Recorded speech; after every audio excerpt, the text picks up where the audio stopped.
José Ignacio Moreno León, ingeniero químico, miembro de la Academia Venezolana de Ingeniería y el Hábitat, rector de la Universidad Metropolitana y con alguna experiencia en posgrados en la Universidad de Harvard en 2 ocasiones. En primer lugar, quisiera felicitar a los promotores de esta iniciativa porque creo que es mucho lo que se puede decir en materia de cosas buenas sobre Luis Herrera como un modelo de político que no solamente supo hacer la política con los principios de la democracia cristiana, sino que supo ser un ejecutivo, un jefe de Estado que le aportó mucho al país. Y ese tipo de ejemplos es bueno que se resalten en la juventud, en las nuevas generaciones, para que se sepa que sí es posible hacer las cosas bien cuando se hacen basadas en principios, con honestidad, con sencillez y con compromiso con el pueblo, como lo hizo Luis Herrera. La trayectoria de Luis Herrera es especial como político y como jefe de Estado, porque fue una persona que desde los 15 años se comprometió en formarse para servir al país desde la participación en los comienzos de lo que después fue el Partido Copey, los comienzos de la democracia cristiana que se convirtió en el Partido Copey, hasta llegar a ser jefe de Estado, pasó por un entrenamiento que se impuso en la formación de los principios de la democracia cristiana.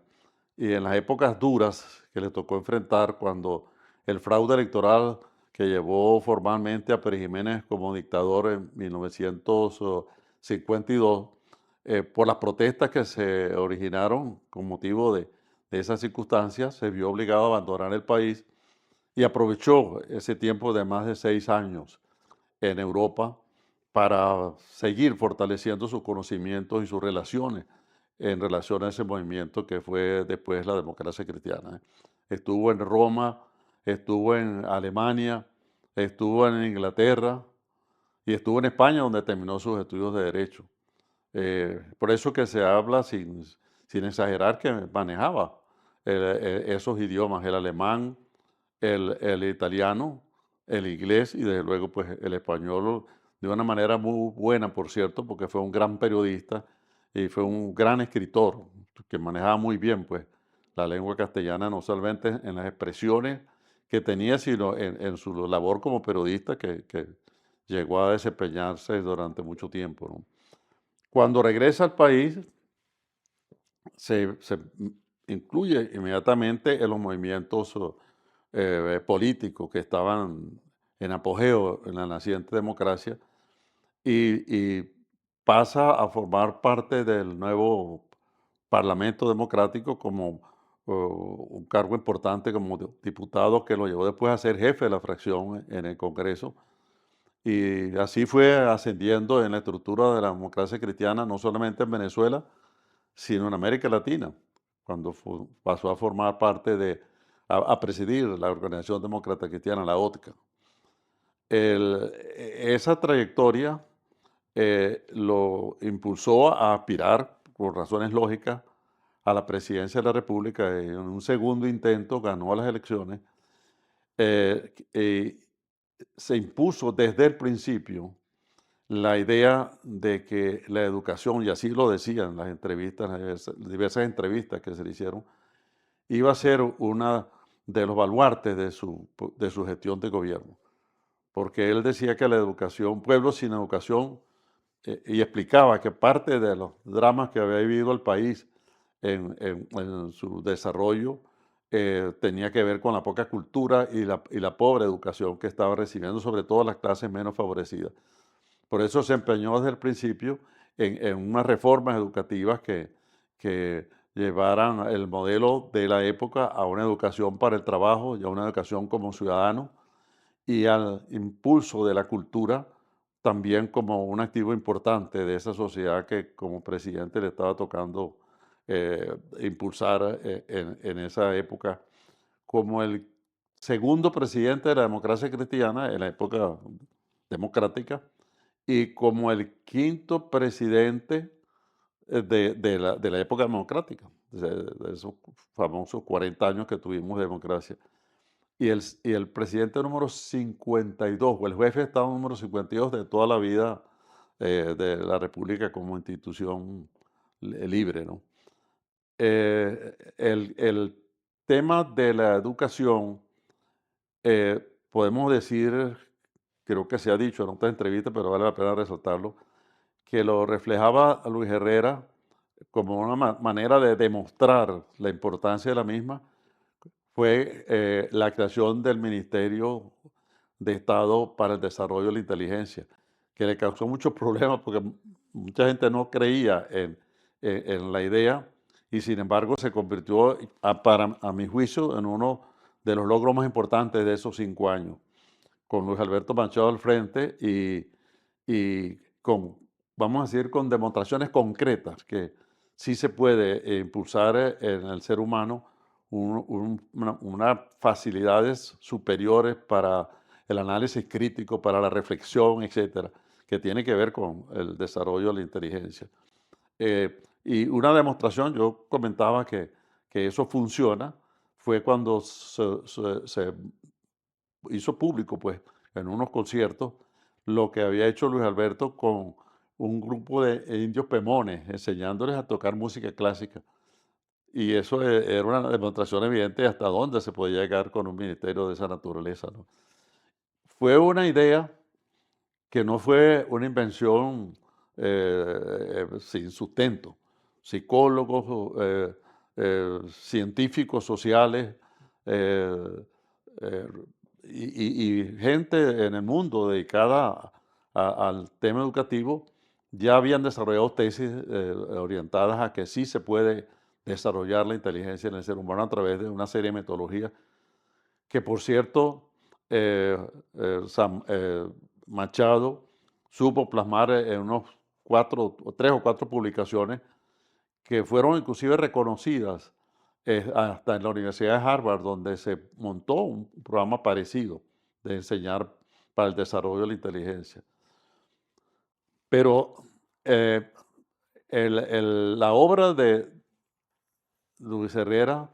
también en el ámbito cultural fue muy importante. Luis Herrera le dio mucho impulso a todo lo que tenía que ver con la actividad cultural y con el desarrollo de infraestructuras para apoyarla. Por ejemplo, sobre todo en el área metropolitana se mejoró el Museo de Arte Moderno, se inauguró un edificio que actualmente es la sede del Ministerio de Educación. Se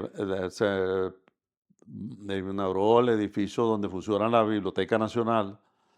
y para Caracas pues hizo muchas cosas. El metro de Caracas en su primer tramo fue obra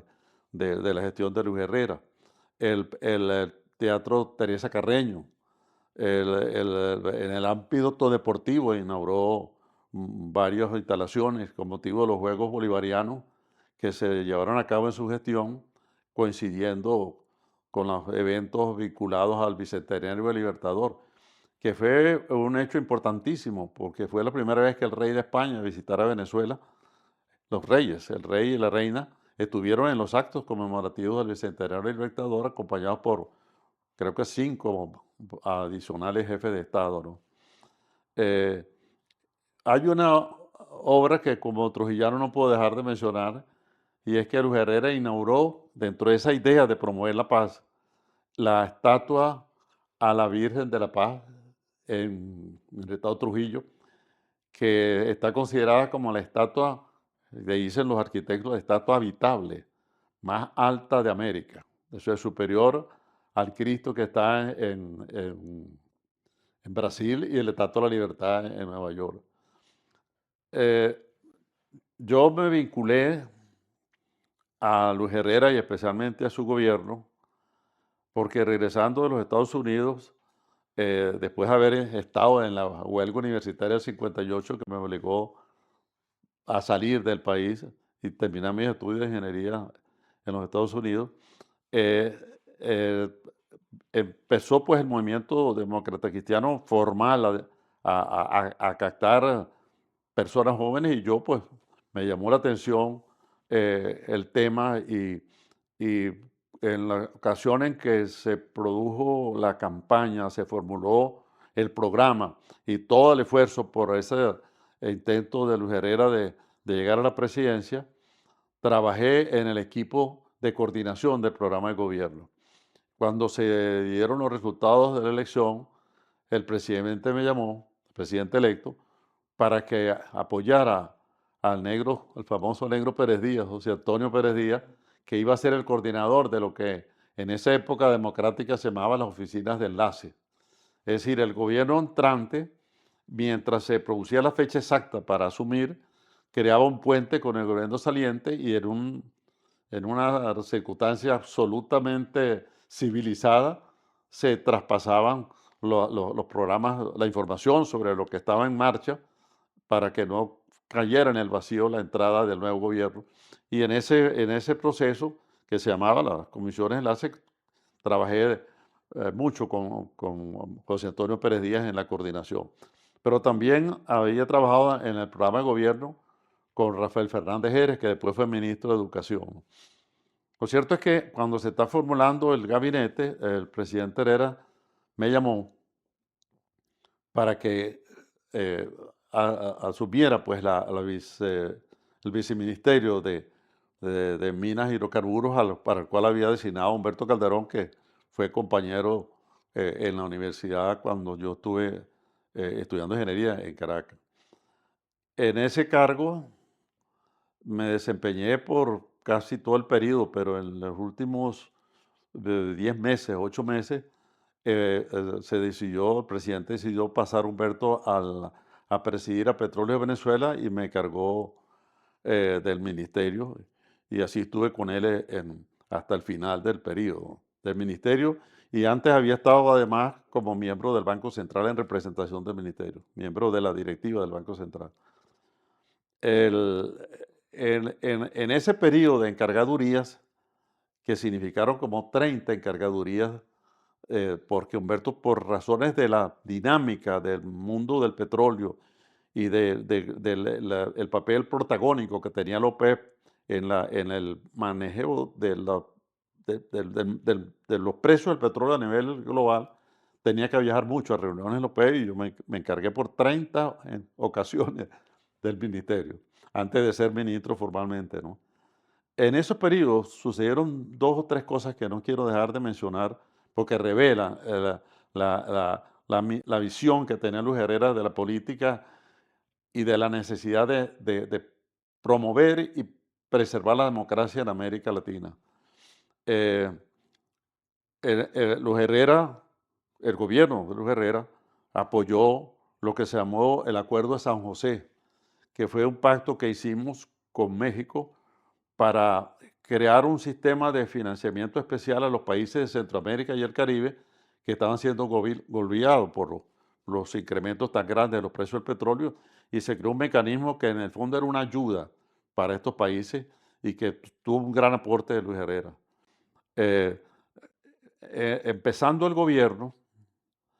el, el movimiento sandinista que venía luchando contra la dictadura de Somoza, al final derrota al tirano y Luis Herrera me manda, yo creo que estaba encargado del ministerio, eh, junto con un grupo de la Cancillería, a una reunión que se había organizado con la directiva de los sandinistas que estaban entrando ya a, a Nicaragua para asumir el poder porque el dictador había escapado, ¿no? Nos reunimos en la frontera con Costa Rica y a mí me tocó plantearles a Humberto Ortega Saavedra, que era el hermano del actual tirano de Nicaragua, una idea que nos había sugerido Luis Herrera, que invitáramos a un grupo de los guerrilleros sandinistas a Venezuela, que iban a asumir el poder en poco tiempo, a unos talleres sobre democracia que íbamos a organizar en la Universidad Simón Bolívar, donde yo era profesor. Efectivamente, fueron como 8 o 10 de ellos y durante varias semanas se les estuvieron dando talleres sobre cómo era la democracia, etcétera. Este, y eso fue un intento por tratar de orientar desde el punto de vista democrático el nuevo gobierno que durante los primeros tiempos, pues, se asumió el poder, eh, y después pasó todo lo que sabemos, ¿no? Otro caso interesante, por cierto, están cumpliendo, creo que 40 y tantos años, es una comisión que me asignó el presidente cuando estaba en su pleno apogeo de la guerra de las Malvinas, para llevarles un respaldo de Venezuela, del gobierno venezolano, al pueblo argentino por esa guerra que llegó a costar casi 1000 muertos, de los cuales 600 y tantos fueron militares argentinos. Tuvimos una entrevista con el jefe del Estado, que era un dictador dentro de una serie de dictaduras militares que venía sufriendo el pueblo argentino, después que derrocaron a la viuda de Perón, pues. Y estaba el general Galtieri, encargado en ese momento de la presidencia. Y nos reunimos 4 o 5 personas. Pues, yo fui con algunas personas de la Cancillería y miembros representantes del sector empresarial de Venezuela. que Estaba Reinaldo Chervini con nosotros. Nos reunimos con Galtieri. La evaluación que vimos era que estaba ebrio. Pero bueno, Reinaldo, sin dudar, le reclamó, pues, este, con un mensaje de Luis Herrera, que el apoyo era al pueblo argentino, no a la dictadura, y que era bueno que ya Argentina asumiera, le diera posibilidades a la democracia en el país. Esa visita coincidió con la visita de- de- del Papa también, ¿no? Pero bueno, refleja pues el interés y la visión que tenía Luis Herrera por el tema de la democracia, ¿no? Y son dos cosas que no se me olvidan porque creo que eh, esas gestos pe- que pasaron por debajo sin ninguna publicidad demostraban pues el interés del presidente de que se estabilizara la democracia y, y que de alguna manera, hasta donde fuera posible, pues se lograra con estos gestos normalizar por la realidad de una América Latina que estaba sometida fundamentalmente a regímenes dictatoriales de índole militarista, ¿no? El, el- el caso que más me hace recordar pues, la gestión de Luis Herrera y su visión futurista es el caso del Ministerio para el Desarrollo de la Inteligencia. 10 años después, ya habíamos salido del gobierno, etcétera, yo fui a hacer un estudio en la Universidad de Harvard y parte del grupo que estamos fundamentalmente relacionados con temas vinculados a lo que está pasando en el mundo globalmente, ¿no? Fuimos a visitar en una gira que se planificó para varios de los países asiáticos para ver cómo estaba el mundo asiático respondiendo a eso que después se llamó la Sociedad de la Información y el Conocimiento, en los años 90, 92. Visitamos el Ministerio de Planificación de Seúl, de Corea del Sur, en Seúl. Y después de varias charlas que nos dieron, puro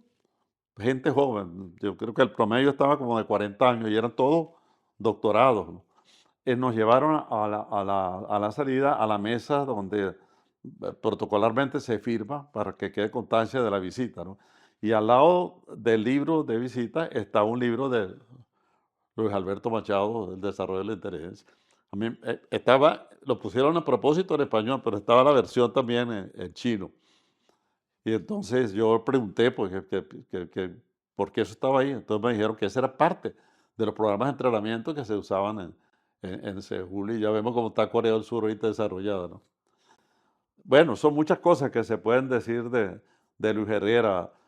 sobre todo y en varios de los programas que están saliendo se hace énfasis en su manera tan sencilla, tan humana que tenía de manejar el poder y de manejar la política, que yo creo que es lo más importante. Me parece que el logro que se está alcanzando con estos testimoniales debe venderse, promoverse como ejemplo de lo que sí se puede hacer en Venezuela cuando hay una visión de la política, que es la de, y del líder político, es la de servir y no servirse del poder. Cuando Luis Herrera dejó el poder, tenía 58 años, cumplió su periodo presidencial y se retiró a la misma casa donde había vivido toda su vida. Nadie en toda esa complicada historia que tenemos nosotros del fogueo político pudo haber acusado a Luis Herrera de mal manejo de los fondos, a pesar de que al principio de su periodo hubo un boom de precios petroleros que ayudó a hacer muchas cosas y muchas obras, de ninguna de las cuales se critica o se ha podido criticar el manejo inadecuado de fondos públicos. O sea que ese tema de la honestidad en la gestión pública, de la visión de futuro, del compromiso con los pobres, cuando él hablaba de la educación, hacía mucho énfasis que parte de los problemas que vivía el país era porque no se estaba dando la adecuada educación a los menos favorecidos y que eso era un tema que había que cambiar para asegurar una democracia estable. Cuando nosotros analizamos esas ideas y esas obras de Luis Herrera a la luz de los tiempos actuales, no solamente desde el punto de vista del drama que estamos viviendo en el país, sino que estamos viviendo en el mundo. Un mundo en donde con la puesta en manos de todas las sociedades del Internet, que nació como un recurso militar, este, eso nos ha llevado a lo que es la sociedad de la información y el conocimiento y a cambios fundamentales que se demandan en el sistema educativo y que hace pensar a los que vivimos la experiencia de la época del presidente Herrera y del Ministerio de la Inteligencia en la necesidad de retomar esas ideas para sacar el país de las circunstancias en que está sometido a dos circunstancias. Una, el drama interno y otra, lo que está pasando en el resto del mundo. Nosotros no podemos aspirar a tener un gobierno que impulse un desarrollo sostenible y equitativo sin tomar en cuenta de las amenazas que vive globalmente la democracia. Y por eso tenemos que pensar no solamente en proyectos económicos para relanzar el país, sino en fortalecer la sociedad desde los niveles más infantiles del ser humano hasta los profesionales para enfrentar esos nuevos cambios que, como lo visualizó Luis Herrera con el Ministerio de la Inteligencia, significan la transformación del ser humano también, desde el punto de vista de valores, desde el punto de vista de enseñar a pensar, enseñar a discernir y de enseñar a comportarse como ciudadano. En el lenguaje moderno se habla de capital social, es decir, una sociedad que tiene elevados niveles de capital social, o sea, elevados niveles de ciudadanía, de cultura ciudadana, es una sociedad democrática y coincide esas condiciones con una sociedad desarrollada. Y eso no es una formulación teórica, son casos reales que perfectamente se pueden valorar cuando vemos, por ejemplo, a los países nórdicos, que son países de altos niveles de cultura y de sociedad y de capital social, y son países con un desarrollo estable, equitativo, y que demuestra pues, que es fundamental pues, el tema de la educación para lograr una sociedad justa, ¿no? Yo quisiera concluir con una referencia, con dos referencias que algunas se han repetido, pero no está de más repetirle yo, en relación al comportamiento del presidente Herrera. Cuando se produce las elecciones que generaron una crisis en los partidos políticos, porque no solamente fue en la democracia cristiana, también en la acción democrática, con un manejo a última hora de candidaturas que al final no lograron pues, defender la visión democrática y caímos en lo que todavía estamos sufriendo. Luis Herrera dijo una frase que refleja pues, la visión que él tenía de la política y del desarrollo político. Al ver esos resultados electorales, mencionó una famosa frase de sus frases llaneras, compren alpargatas por lo que viene, porque lo que viene es joropo. Eso es algo que en las muchas referencias a su hablar llanero, reflejan pues, la sensibilidad que tenía el presidente Herrera de la realidad nacional, ¿no? Y a mí me tocó, recién encargado del ministerio, porque como decía al principio, cuando nombran a Humberto Calderón ministro, se produce la caída del Shah de Irán, suben los precios del petróleo, ya se había producido, entonces venía la ola de un incremento de precios que el nuevo gobierno tenía que ver cómo manejar eso, cómo se iba a manejar eso en OPEP, y entonces Humberto, en pocas semanas de haber sido designado ministro, tuvo que viajar a OPEP, yo me encargué por primera vez del ministerio. Como era la primera vez, yo no manejaba, pues desde luego todo ese tema de relaciones con el presidente, y él era muy sencillo. Pues fui a presentarle unas cuentas en la casona. Cuando estamos saliendo, cuando estoy yo saliendo, me dice, no, espérate, te vas conmigo. Y yo tenía mi plan era regresar al ministerio. Y pensé, ¿qué será? Entonces salimos los dos, el corredor ese largo de la casona, y cuando estamos en la puerta de la calle, ya para tomar el vehículo que iba a ser el vehículo de él se detiene a darle instrucciones a algunos de los militares, y yo seguí de largo y voy a abrir la puerta del vehículo para entrar por el lado derecho, el lado del presidente. Entonces, él está bajando los 3 o 4 escalones que hay allá, y riéndose me puso la mano en el hombro, veo, no te porque yo me sorprendí, ¿no? Porque el jefe de la casa militar ya estaba en el carro. Cuando me vio entrar a mí, no sabía cómo decirme que por ahí no era, ¿no? Entonces Luis Herrera me dice, no te preocupes, lo único es que si hay un atentado, tú sabes a quién le dan primero. Ese era Luis Herrera.